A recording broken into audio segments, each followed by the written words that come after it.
राम राघव राम राघव राम राघव रक्ष माम राम राघव राम राघव राम राघव रक्ष माम राम राघव राम राघव पाहि माम राम राघव राम राघव राम राघव पाहि माम कृष्ण केशव रक्ष माम कृष्ण केशव कृष्ण केशव कृष्ण केशव रक्ष माम कृष्ण केशव कृष्ण केशव कृष्ण केशव पाहि माम कृष्ण केशव कृष्ण केशव कृष्ण केशव पाहि माम राम राघव राम राघव राम राघव रक्ष माम राम राघव राम राघव राम राघव रक्ष माम राम राघव राम राघव राम राघव पाहि माम राम राघव राम राघव राम राघव पाहि माम कृष्ण केशव कृष्ण केशव कृष्ण केशव रक्ष माम कृष्ण केशव कृष्ण केशव कृष्ण केशव रक्ष माम कृष्ण केशव कृष्ण केशव कृष्ण केशव पाहि माम कृष्ण केशव कृष्ण केशव कृष्ण केशव पाहि माम राम राघव राम राघव राम राघव रक्ष माम राम राघव राम राघव राम राघव रक्ष माम राम राघव राम राघव राम राघव रक्ष माम राम राघव राम राघव राम राघव रक्ष माम राम राघव राम राघव राम राघव पाहि माम राम राघव राम राघव राम राघव पाहि माम राम राघव राम राघव राम राघव पाहि माम राम राघव राम राघव राम राघव पाहि माम कृष्ण केशव कृष्ण केशव कृष्ण केशव रक्ष माम कृष्ण केशव कृष्ण केशव कृष्ण केशव रक्ष माम कृष्ण केशव कृष्ण केशव कृष्ण केशव रक्ष माम कृष्ण केशव कृष्ण केशव कृष्ण केशव रक्ष माम कृष्ण केशव कृष्ण केशव कृष्ण केशव पाहि माम कृष्ण केशव कृष्ण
ठीक 9 बजे से श्रीमद् भागवत महापुराण का पाठ इसी प्रकार सुनाया जाएगा। बोलो भगवान बाल कृष्ण की यशोदानंदन की, नंदनंदन की, गिरिराधरण की, द्वारकाधीश की। ओम नमः पार्वती पतये हर हर महादेव। ओम नमः पार्वती पतये हर हर महादेव। ओम नमः पार्वती पतये हर हर महादेव। ओम नमः पार्वती पतये हर हर महादेव। ओम नमः पार्वती पतये हर हर महादेव। ओम नमः पार्वती पतये हर हर महादेव। ओम नमः पार्वती पतये हर हर महादेव। ओम नमः पार्वती पतये हर हर महादेव। ओम नमः पार्वती पतये हर हर महादेव। ओम नमः पार्वती पतये हर हर महादेव। सुखदेव जी महाराज की, सुखदेव जी महाराज की, सुखदेव महाराज की, भागवत महापुराण की, भागवत महापुराण की। शांति से गुरु जी की आरती करेंगे और फिर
बताए हुए मार्ग को ये जीव अपनाता है, अमल में लाता है, आचरण में लाता है, अपने कल्याण और समाज के कल्याण की इच्छा रखता है, भावना जागृत होती है, फिर उसको करता भी है। केवल भावना तक ही सीमित नहीं है, बल्कि उसे कार्यों में परिणत करता है।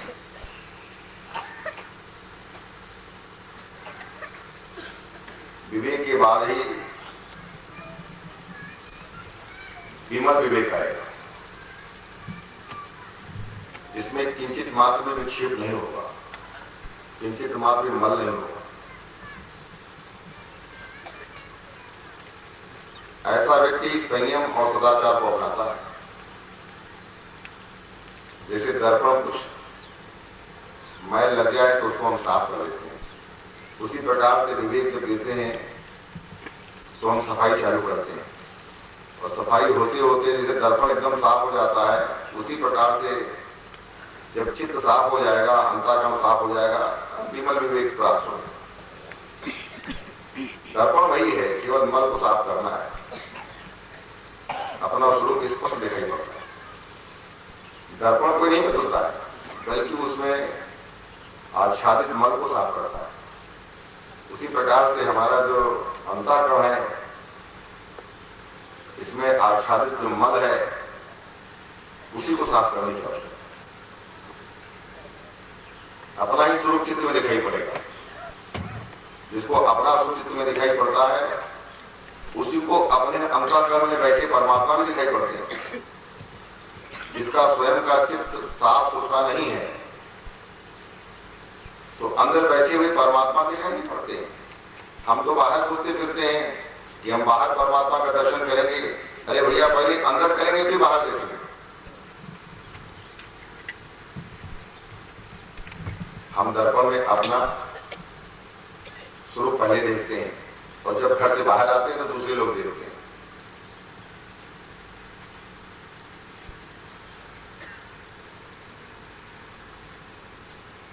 लेकिन इसका अभ्यास करना पड़ेगा, सतत अभ्यास करना पड़ेगा, जन्म जन्म अभ्यास करना पड़ेगा, और युक्त संगत अभ्यास करना पड़ेगा। मनमाने तरीके से करने से कोई लाभ नहीं मिलेगा, ना आज तक किसी को मिला है ना मिलेगा।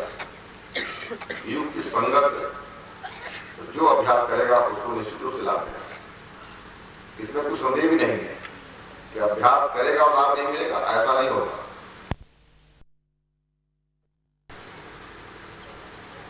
तमाम विपत्तियों के बाद, तमाम अवरोधों के बाद, तमाम प्रतिरोधों के बाद भी उसकी अबाध गति से यात्रा चलती ही रहेगी।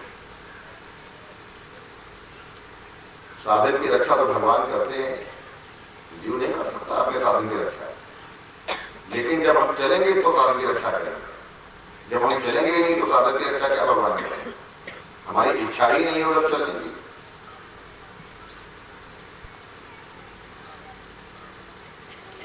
इसलिए सत्संग से लाभ है, सही दिशा निर्देश सुनने को मिलते हैं, लेकिन अपनाने के लिए तो आपको ही प्रयास करना पड़ेगा। कुछ लोगों को ये भ्रांति है कि गुरु महाराज अगर हमको आशीर्वाद दे दें तो हमारा भी कल्याण हो जाएगा। तो अपना ख्याल, ये उनकी भ्रांति जो है भ्रांति ही बनी रहेगी। वो यथार्थ की जगत में अभी उतरे नहीं है।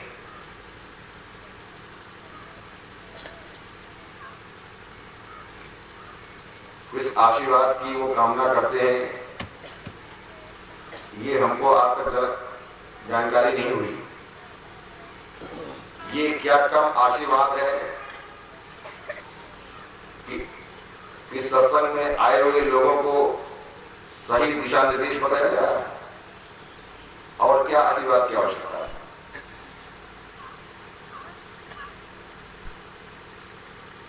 ऐसा कलयुग का घोर समय है, कराल समय आया, इस सही बात ही कोई नहीं बताता है। मालूम भी होती है तो नहीं बताते हैं।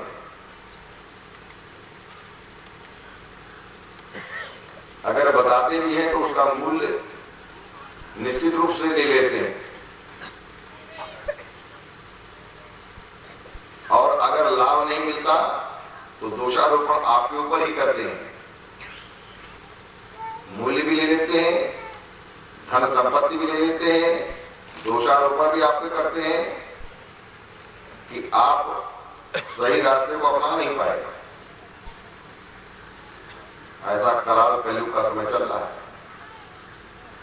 इसलिए हमारे भगवान वेदव्यास ने सुखदेव जी के माध्यम से जो सही रास्ता बताया है उसको मन लगाकर सुनिए, मनन करिए, अमल में लाइए, अपना जीवन कल्याण करिए। यही एक रास्ता है, अन्य कोई रास्ता नहीं है।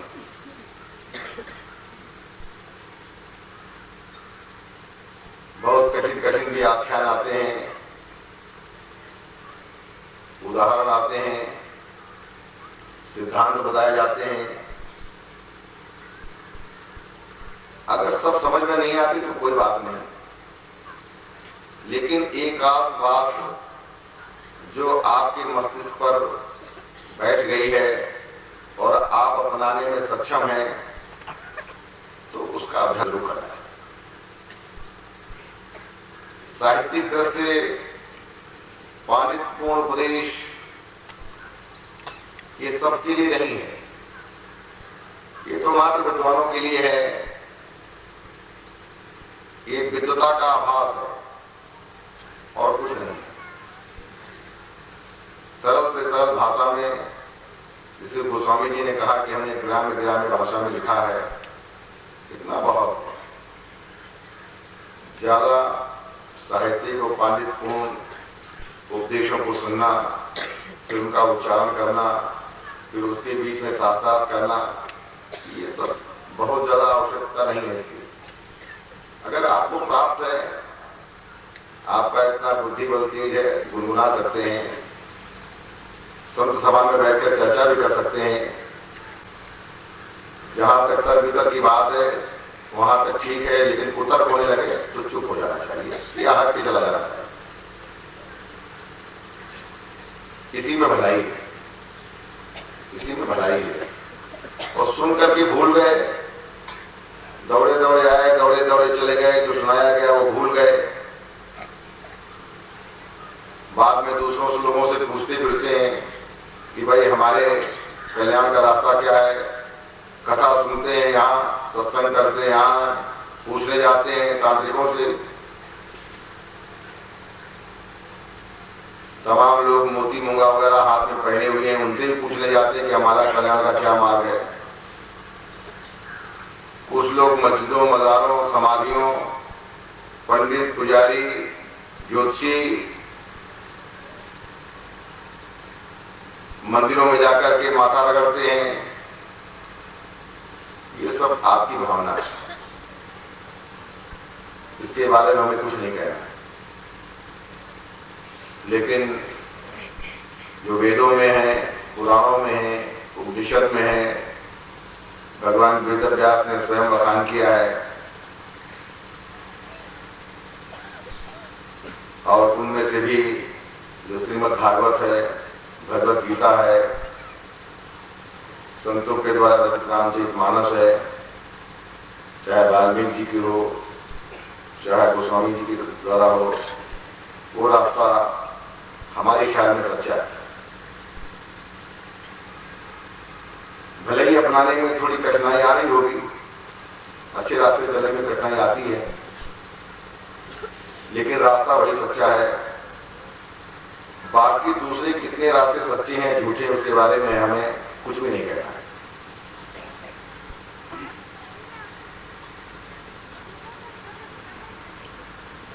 ये आप पर है, क्या आप विचार करेंगे और क्या आप अपनाएंगे।